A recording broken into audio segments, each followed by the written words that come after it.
It is such an honor today to have John Cousins on the podcast. John's an investor, a tech founder, and best-selling author of Corporate Finance ASAP, as well as 60 other books. I did say 60.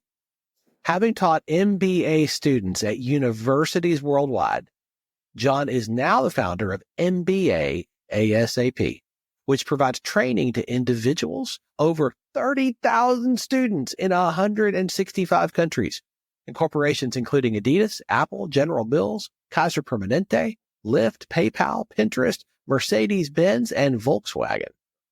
After serving 15 years as a CEO and CFO of two companies that he took public, John is currently general partner at Tetractus Global, a quantitative hedge fund.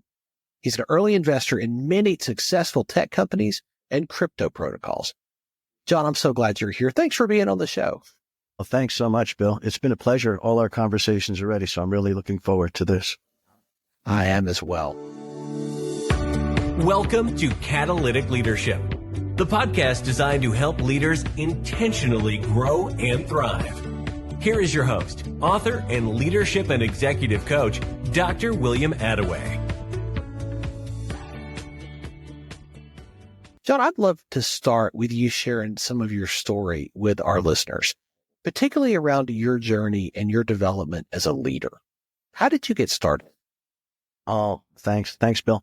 Well, I started out as a small boy and as we all do there. My journey is the primary arc, I would say, is from engineer, electrical engineer, technical field, to entrepreneur to investor.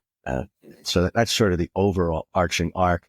But it's like the Grateful Dead say, that what a long, strange trip it's been. I mean, nothing is ever linear. You think you're going to take this linear path, but it's all these little incidental things, and serendipity plays a big role, and all these things. The only way you can actually see our journey, I think, for me, is retrospectively. We can connect the dots only after it's happened and find that little seed developed this way, or that little inflection point, put me on a different course. And this failure actually turned out to be one of the best things that ever happened to me, because then it made me reevaluate and do something else. And of course, we're story making animals. So that's what we do is in retrospect, we want to put together a coherent narrative of what happened, where I think a lot of it has to do with luck and opportunities and being aware maybe of opportunities. So you seize them in the moment.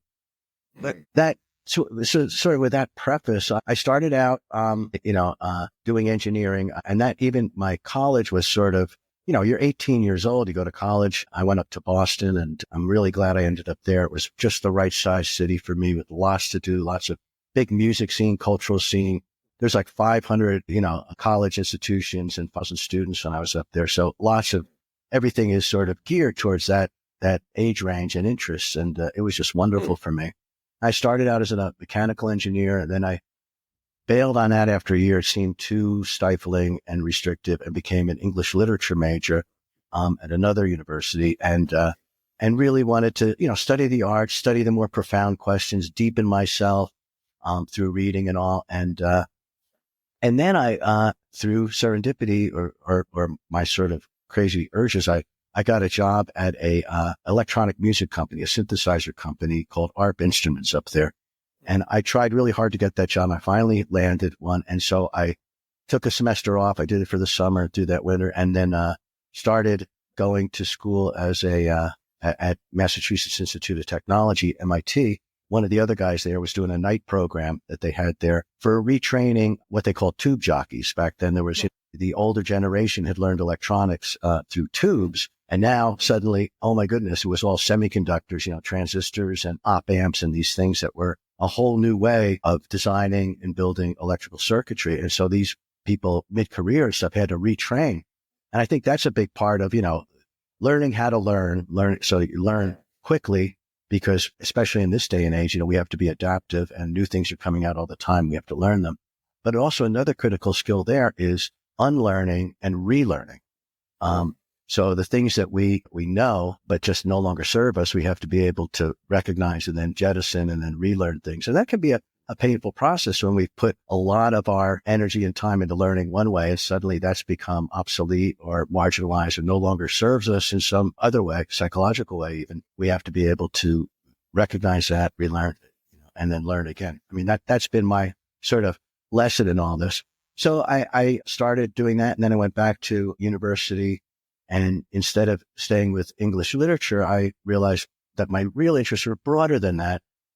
And so I decided to make my own major, an independent major, and just take the courses at that institution and other ones around, because you could take some courses and have the credits transferred, that people thought either it was a subject that really interested me, or everybody was raving about that professor or whatever. And I think that's kind of the best way to learn sometimes. If it's a really good teacher, whatever the subject is, you end up getting a lot of the knowledge more because they make it fascinating and more retainable. So I put together my program that way and sort of assembled this mosaic of courses. And by the end, I called it Electronic Music and Media Production.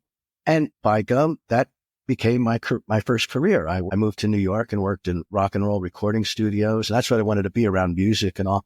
And, but on the technical side, I had the engineering background. I remember I went for one job and I would go from recording studio with my little resume. And one guy, there said, so, cause I worked in Boston and I thought I was a big fish in a little pond kind of for that industry. And, he said, so how many gold records have you made? And his office was lined with them. I was like, I haven't made any gold records. I made some good music, but it wasn't like something that, went viral or exploded and suddenly everybody loved it. And so he looked at me like, and I realized now I'm in the big leagues here. This is no nonsense. You have to be at that level. So then he said, wait a minute, you have a lot of electronics background and stuff. He looked at my resume and said, yeah. He said, well, we're building a new studio here. Let me bring in the guy that's building that. And he came in and he said, can you solder? Can you do this? Yep. Okay. Well, you're hired and, you're going to help me build the studio. And so I got the job, but it wasn't in the artistic side of it. It was in the engineering side of it, which was just fine for me. I was around what I wanted to do and built that studio. And through that, one of his friends came in and he worked for Ampex, which was this big equipment manufacturer, early Silicon Valley company out of Redwood City, California, invented magnetic tape and then audio recorders and video recorders. Actually stole magnetic tape from the Germans after World War II.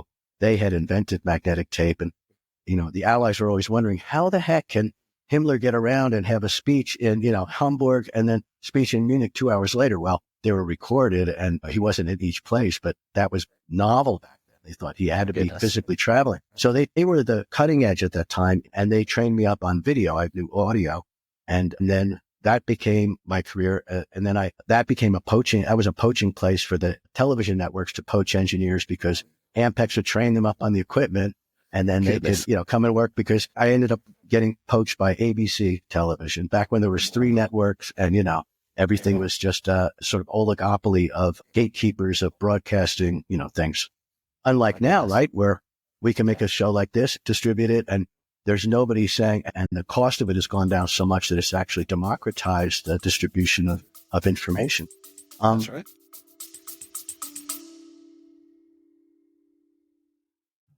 Hey there. I want to take a quick moment to tell you about something I am so excited about. It's called Catalytic Leadership, the premier agency network. If you're an agency owner who's been feeling overwhelmed, juggling clients, leading your team, and trying to scale without losing your sanity, I get it. It's a lot. That's exactly why I created this online membership community. Catalytic Leadership is designed to help you grow smarter, lead with confidence, and scale your agency sustainably. And here's the best part. It's launching with an offer that you don't want to miss. You can lock in our lowest price for the life of your membership. I'll be adding new content weekly, and you can be intentional about your leadership growth and development every week.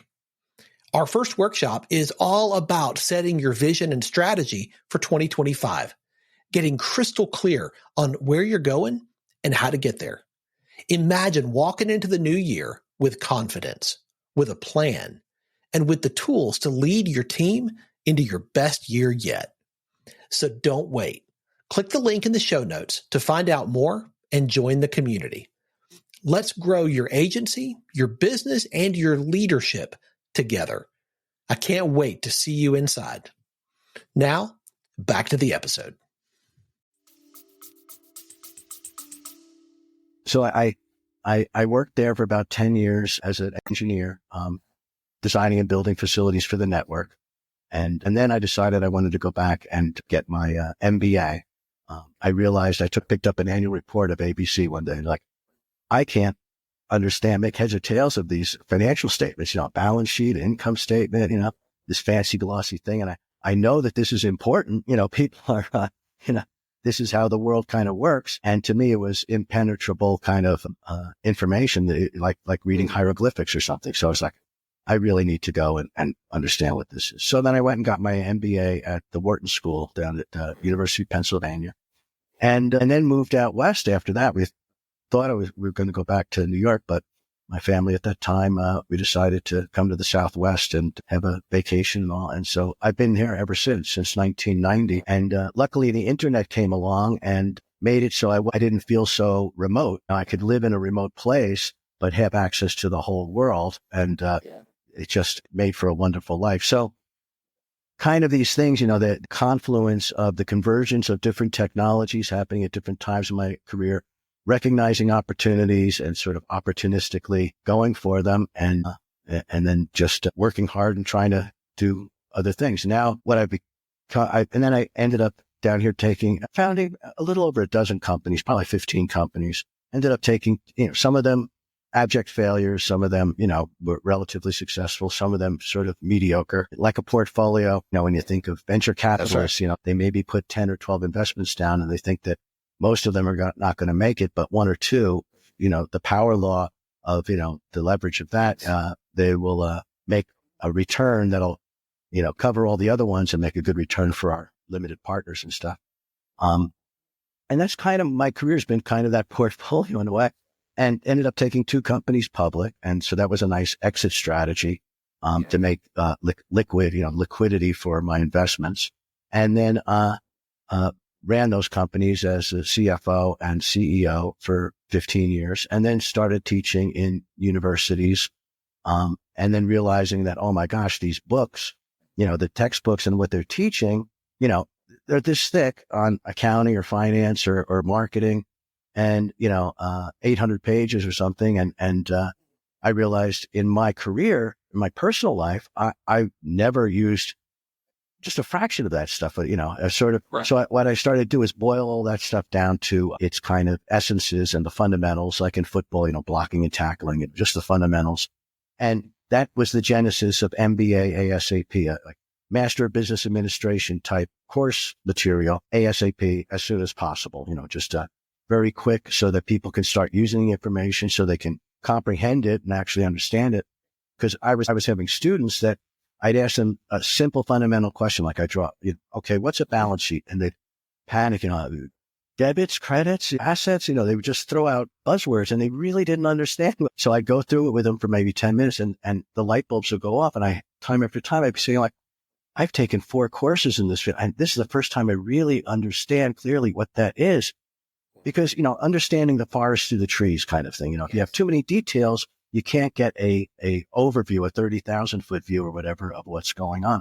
So that's what I started trying to put together. And then, of course, technology was advancing too. So Amazon had KDP, Kindle Direct Publishing. And suddenly I realized I was writing up little white papers and PowerPoint slides that kind of almost became an outline for a book. It would be like, from this side to that side. And it's like, this is a great way to outline things. And then writing those out and then just publishing them, just upload a Word document or whatever up there, and they have a cover creator that they have, and you can make a quick cover. And suddenly I was a published author. And for the paperback books that's for the Kindle side, and the paperback books that they do, it's called POD, print on demand. They print 1 copy when somebody orders it. So before that, you'd have to print. I did this with records a lot, with CDs. You have to print maybe 1,000 copies to cover the fixed cost of the printing press. And you'd have these boxes. I'd have boxes in my garage, It's like somebody ordered one. Oh, now I have to go out and put them in a mailer, send them off. And it was really tedious. Now, suddenly, Amazon we'll print one. You'll have no inventory costs, no working capital tied up in inventory, and we'll ship it out and, and we'll put the money in your bank account at the end of the month. It's like, what a great deal, And so that you say, I just published my third book, and in a way, it's because the technology platform was there for me to reach people. And every time I sold a book, I was so excited that, someone was interested in that. And then it would spur me to write more. So it was more of instead of a disciplined push to do things, it was like a pull, it's like, you like that? I'll do more of that. And they also have there's a gamification side of that where I get paid some money from, they have Kindle Unlimited, it's called. And if you are a member of Prime or whatever it is, you can read all the Kindles for free, and then there's a pool of money. And depending on how many minutes of reading or how many pages, they do it by pages that people read, you get a prorated share of their funds each month, which is kind of neat. But for me, the fun part of it is you see, today, 987 pages are read, and, tomorrow 432 pages are read.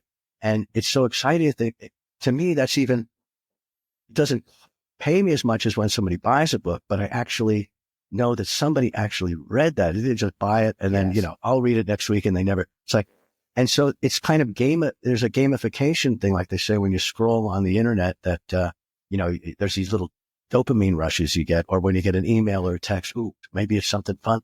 And to me, it's those little dopamine rushes of that, wow, somebody actually read my work today. And it tells you what books they read it from.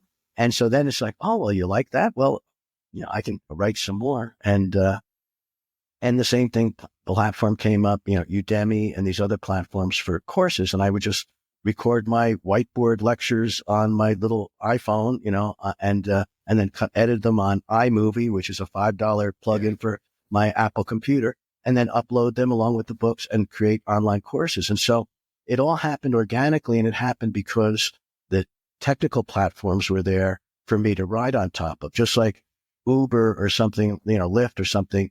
They couldn't exist until the iPhone had, a technical platform, a matching engine between I have a backseat of my car and I would need a ride downtown. Oh, we can match up together. And, and so it needed the platform before that business model was actually feasible. And so that's kind of my journey, in a long roundabout. And from a leadership standpoint, where it really started, actually back at ABC was when I really started to become a leader. I was,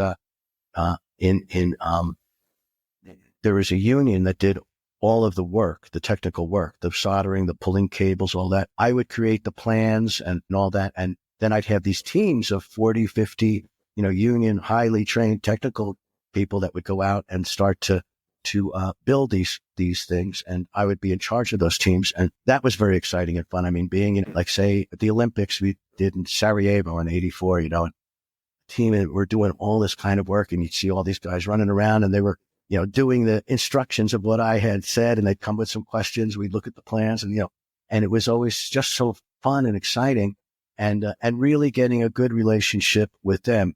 I was on the side that was the executive side, and there was some tension there, between the suits, I wore a suit, and the technical people that actually do the work, and they thought, that some of my peers would look down on those guys and just order them around, and sort of like what how they treat a waiter or waitress, and then those people would resent that, obviously, say, who does that guy think he is and stuff.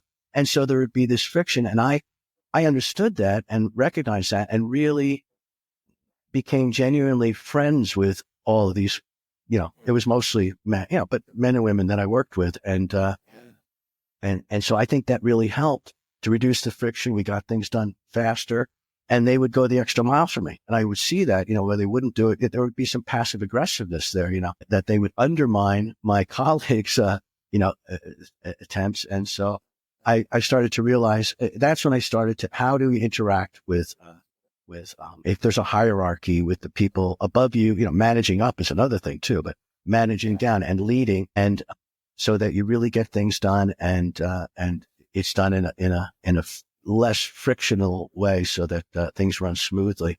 And I carried that over after I went to, back to Wharton, that was 2 years of sort of sequestered in a learning environment, beautiful campus, and just thinking about all these kind of things. And it was good to have that time to sort of reevaluate and think about what I had done for the last 10, 12 years at Ampex and ABC and what I wanted to do in the future. And at the same time, learning all of these business skills. Then when I came out, I realized that I didn't want to go back to work for a company I didn't fit in a corporate environment. It seemed too boxed in. And for all that ABC was great, I was on the road 1 year, 9 months of the year. I was on the road living out of a suitcase, and I looked around at the guys that were, I was in my mid-20s. I was really young for it, actually, looking back. Most of the guys were in their mid-40s, something in that range, and after every show would break down, say, Kentucky Derby or a World Series or something, or a political convention, we'd be, someplace for a month or 2 weeks or so. As soon as it was break, everybody take out, back then was their little book of all the flights, call up, say, okay, give me the next flight, and they'd be off. And I looked at these guys, that were like 20 years my senior, and they were all living out of a suitcase, divorced, alcoholic, gamblers, they gamble on all these events that they were at, and I realized, is that what I want to be, and the answer was no, I just don't want to end up like that. So that's when I really thought, I'm going to bail and go back to B school, go to business school and change my life and also I was developing as the engineers. What we would do was our clients were sports and news. And my boss was a guy named Rune Arledge was the big boss. He was the head of Wild World of Sports and all that. And then he brought that sports kind of showmanship to the news division. And they were always, the production people who were my clients basically always wanted to push the state of the art. They always wanted to, maybe we can get a better slow motion thing. Maybe we get a better isolation camera. Maybe we can get some cool microphone or a little camera that we could put on the back of a bobsled or, whatever. And so then I would go out and talk to the different equipment manufacturers and help them to develop their next generation of equipment. And then they would make something and we'd iterate it. And then, so I started to learn that technical development process.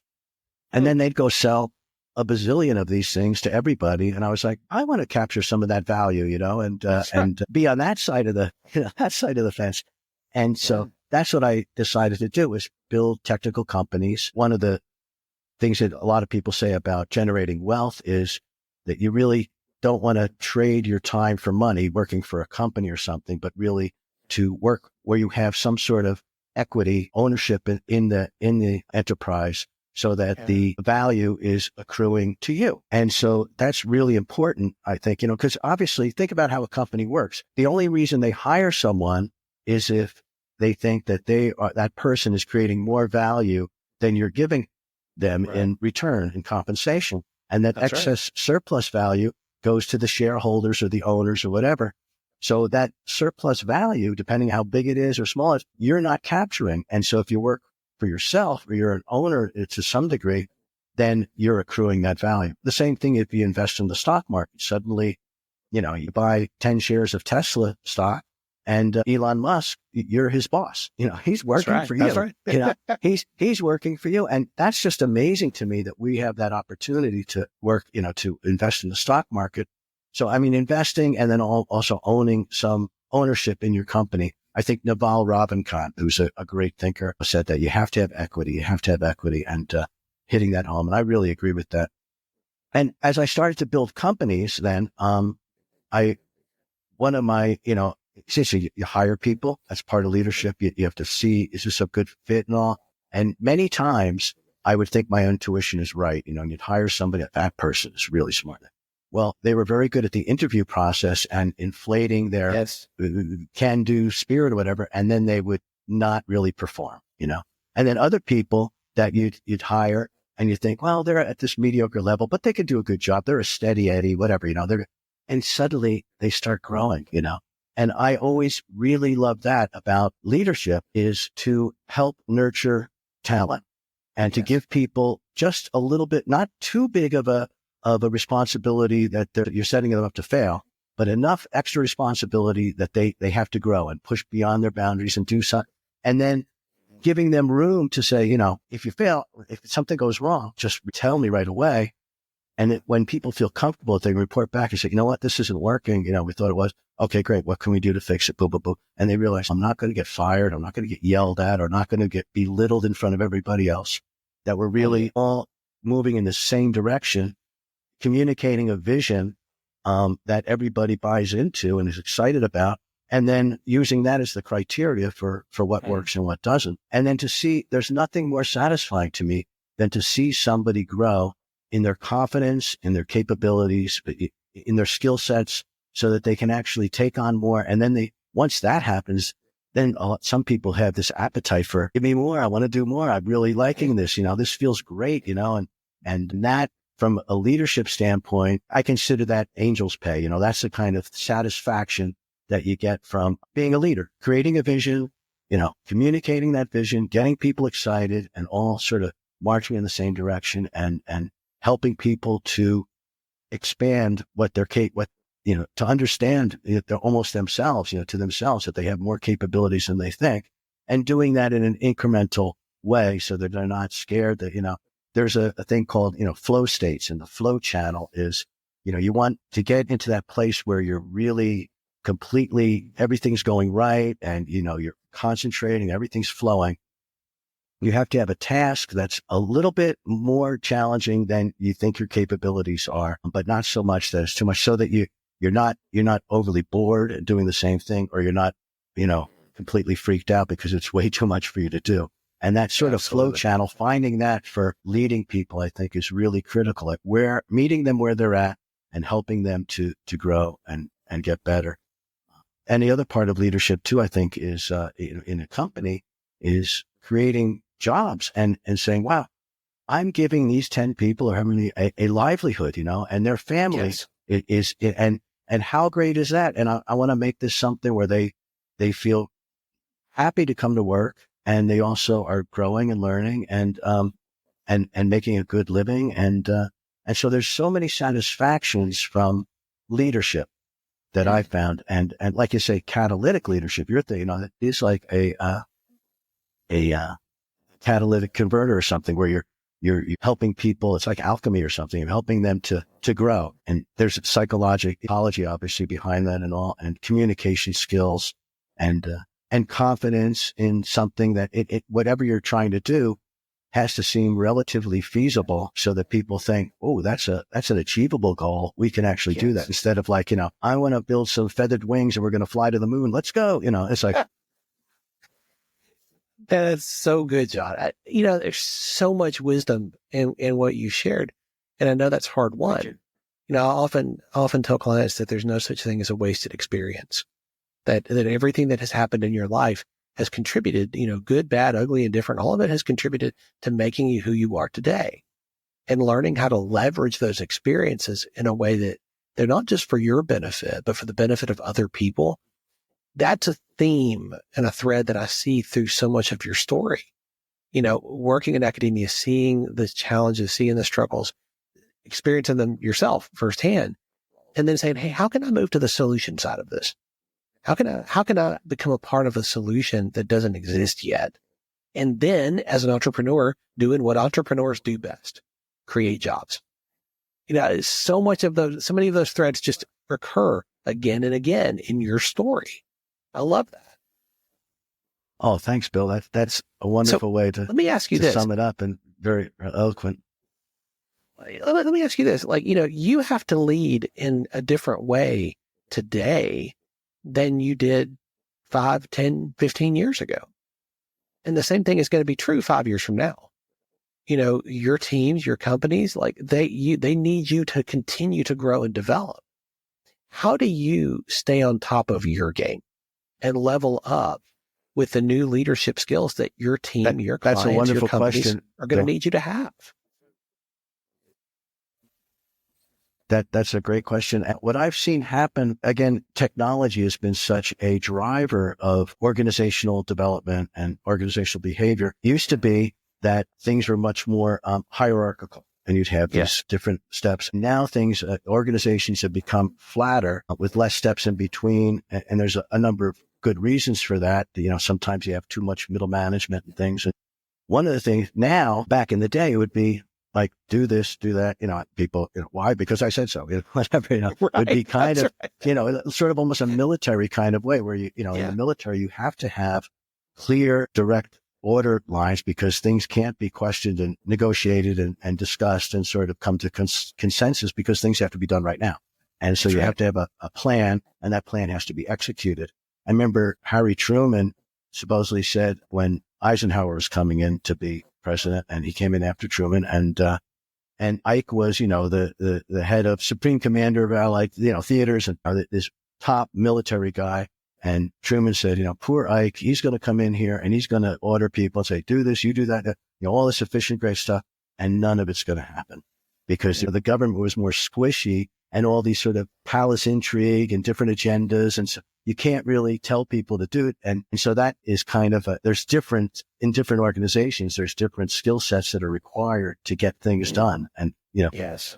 And so the way that I operate is I don't have any employees. I abandoned that. And because with employees, you have to have this static, you have to have a recurring revenue stream that's stable enough and predictable enough that you can actually pay those salaries. And, and that can be, lie awake a lot at night sometimes when am I going to be able to make payroll next week or something with a startup? So now it's a lot easier to get consultants and independent contractors to do work. And I really like that kind of model for me now to assemble the mosaic of talent that I need for a particular thing. And then when that thing goes to whatever the next step is, reassemble it and see, are these skill sets still the skill sets I need? No. These guys, thanks very much. And I'm going to bring in another team that is good for this next tier.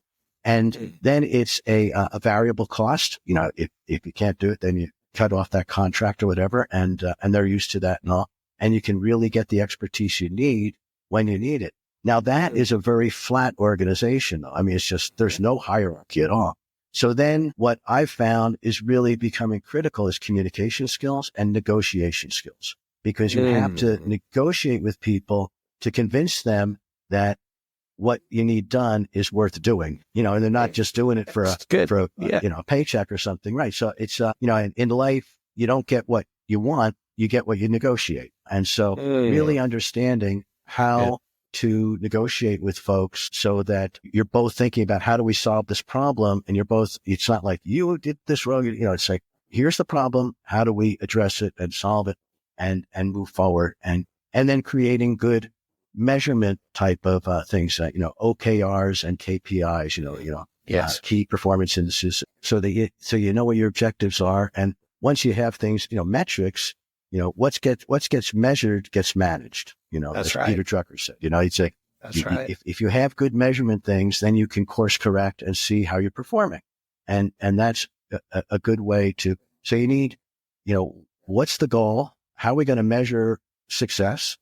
And then, here's why we need to do this. And, are you interested in doing that? And so it's communication skills, creating a compelling vision that people want to follow, and then negotiating some sort of the terms and conditions of how we're going to go forward with this. And then feedback loops based on metrics of how to course correct. And if something's working, double down on resources on that. If something's not working, either stop that initiative or refine it in some way that, it's just running a bunch of experiments, but you have to have the feedback to see whether the experiment you're running is positive or negative, successful or not. And incrementally then improving on those type of things. I found that's a really good way to lead and manage. And, those two things too, leadership and management, they're kind of yin and yang, they go together. And those kind of skills to be a good leader, I think you also have to have pretty good management skills because you have to manage people and you have to manage situations and to be a good manager, I think you need some leadership skills so that you can compel people to do things instead of just demanding that they do it or else they're going to be fired or something. That type of sort of Damocles hanging over people's heads is not a good way to get the best out of people. I've found, they're 100%. You don't want to get in a situation where you're paying people just enough that they don't quit. and they're doing just enough work so you don't fire them. That's right. a dysfunctional kind of. And yet many people are exactly there because you have what you tolerate, and that's what they have tolerated. And so that's what they have. So, in the mindset that you have as going through your journey, you are a continual learner. And I think that is evident to anybody who spends more than 5 minutes talking with you. I'm curious, is there a book that has made a big difference in your journey that you would recommend to the leaders who are listening? Oh my goodness. I meant to say that in the last thing, that one of the ways to grow, I think the superpower is, and I can see your bookshelf and the reading is a superpower. And yes. I think it's something that gets discounted in this day and age where, you can look things up on Google, watch a video, scroll for a while, and you get the superficial information. Right. But you don't really get, reading a book, you're actually getting into this intimate discourse with someone else's mind. And I don't think there's any better or way to do that where, you can really have, it's almost like a telepathic, you're embedded in this person's thought process and all.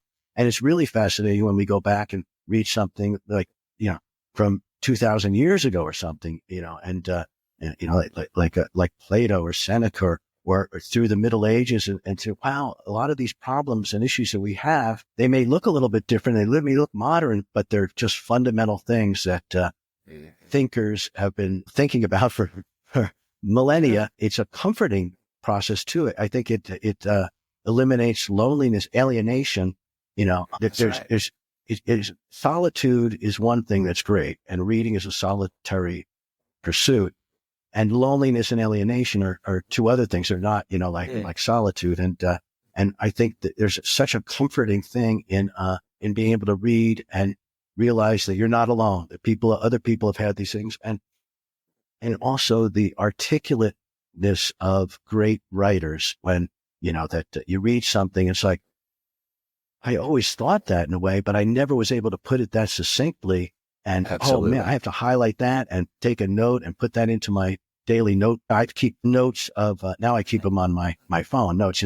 When I come across something that I really find compelling, I type it in or copy and paste it in so that I can go back and look at that's, says it very succinctly, like a little maxim or something that helps us motivate us in those times when, cause we all go through these peaks and troughs and, you want something that you can rely on. So with that said, Mad Dog Mattis, the military general, he said that if you haven't read hundreds of books, you are functionally illiterate, and your personal experience, you will fail because your personal experience will not be enough to sustain you. You have to have these broader experiences, and what more efficient way to gain experience than through reading? It just is a way to really gather wisdom through the ages. And so with all that said, gosh, to pick one book, that's always a tough one for me. But I would say one of the basic kind of things, and it's very popular now, is the Stoic philosophers and, Seneca's letters and Marcus Aurelius's Meditations, I think are just great little, you can dip into them too, and you don't have to read too much, and you can just get, that's that. And then you feel, strong. I mean, Marcus Aurelius he was Roman emperor in, like 150 AD in the Golden Age, when you talk about the wise emperor type of, Platonic ideal, he was that kind of guy. And he wrote those for himself, basically, because there wasn't a publishing industry back then or anything. That's right. And he wrote, that one can live a good life even in a palace. People think that, when you're wealthy and all that, then you're going to solve your problems, but you're still the same person. And there's lots more temptations and distractions or whatever else that will present themselves to you in that type of a environment. And he was able to take away all of those worldly kind of things and really, what does it mean to be a good person? What does it mean to lead well? What are my responsibilities in this realm? How do I, handle criticism properly? All those kind of things. And the same thing with Seneca. Seneca was like 100 years before him. He was the teacher to Nero, actually. He was Nero's, but he was the wealthiest person in Rome. And not many people, don't really realize that. It's like he was the wealthiest person in Rome. And he would do things like he would eat for a couple of days a month, eat the basic food, dress in the most basic clothes, and sleep outside and stuff like that, so that he could really realize, is this the state that I'm so worried about? If I lost all my money and my worldly possessions, that all of a sudden I'd be impoverished. This isn't that half bad. I'm still myself. I can think my thoughts and all. And so Yes. I think that those two books are very powerful, and they're antique, they're ancient, wisdom that stood the test of time.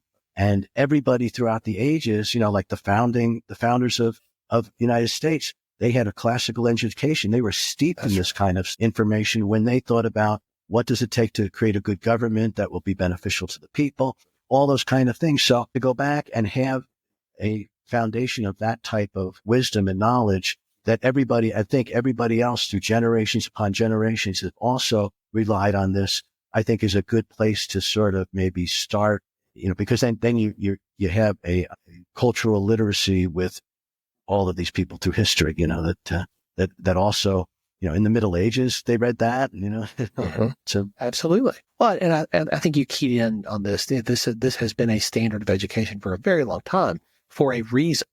This is why when my wife and I homeschooled our daughters, from kindergarten through high school, we used a classical education model because we wanted to introduce them to the classics, introduce them to classical ways of thinking, because there's so much value there.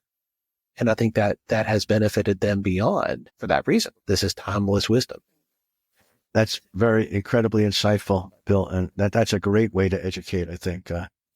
That's excellent. I totally agree with you, in sync with that. That's really cool. They're very lucky. Every time we talk, I think, and I could just talk to you for another hour. There's just so much insight that you share. And I'm so grateful for your generosity today in sharing from that hard-won wisdom and insight that you have gained over the years. Thank you for sharing that with me and with our listeners. I know many people are going to want to find out more about what you're doing and connect with you. What is the best way for them to do that? Oh, thanks, Bill. Well, the best way is my website, www.mba-asap.com, mba-asap.com. I said it wrong, but that's the best place to get in touch with me. That's where my courses, my online course, and also to subscribe to my email list and things. And from there, you can respond to me, to emails, and I respond to everybody. So I love to talk to people. So anybody that's interested, that's the best way to sort of entree into all the different things I'm doing. It's wonderful. We'll have that link in the show notes. Thanks so much, Bill. Thank you. Thank you for today. Thank you for being a conduit of what you've learned instead of just a reservoir of it. We have all benefited from that. I really appreciate it, Bill. You're wonderful to talk to. I agree. Like you said, I talk to you for hours. Thanks for joining me for this episode today.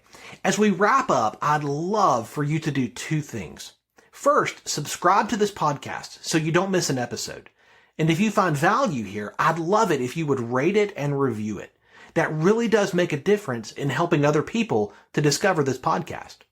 Second, if you don't have a copy of my newest book, Catalytic Leadership, I'd love to put a copy in your hands. If you go to catalyticleadershipbook.com, you can get a copy for free. Just pay the shipping so I can get it to you, and we'll get one right out. My goal is to put this into the hands of as many leaders as possible. This book captures principles that I've learned in 20 plus years of coaching leaders in the entrepreneurial space, in business, government, nonprofits, education, and the local church. You can also connect with me on LinkedIn to keep up with what I'm currently learning and thinking about. And if you're ready to take a next step with a coach to help you intentionally grow and thrive as a leader, I'd be honored to help you. Just go to catalyticleadership.net to book a call with me. Stay tuned for our next episode next week. Until then, as always, leaders, choose to be catalytic. Thanks for listening to Catalytic Leadership with Dr. William Attaway.